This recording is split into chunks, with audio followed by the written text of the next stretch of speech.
buồn nói chia tay, rồi quên nhanh phút giây những ngày mà ta bên nhau đắm say.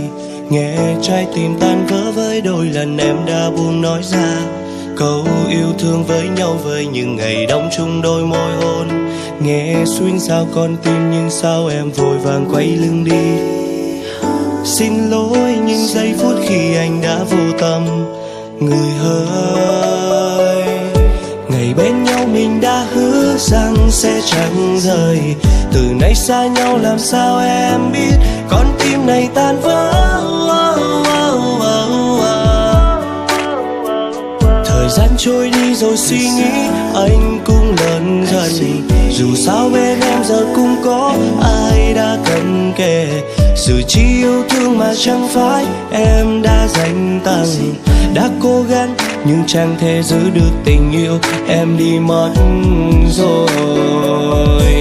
Thật tình ta chia tay mà điều này anh không muốn, những thứ bên nhau tất cả sẽ xóa đi trong một ngày. Biết làm gì đây, người đã chẳng còn bên ai, gió nó thổi tan bao nhiêu yêu thương sao không nỡ xóa tan hình dung ấy. Niềm đau thì dễ tìm kiếm, điều khó là hạnh phúc chẳng như ta mong ước, rồi mình đau thôi. Thật ra thì anh cũng không thể tránh được em, do tim mình yếu đuối không giữ được nhau.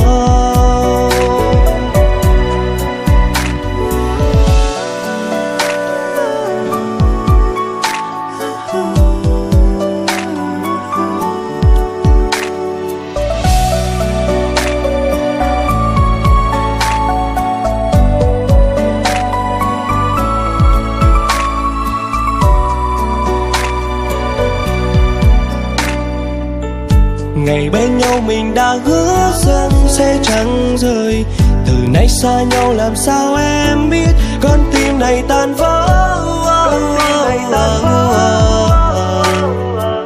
Thời gian trôi đi rồi suy nghĩ anh cũng lớn dần, dù sao bên em giờ cũng có ai đã cần kề.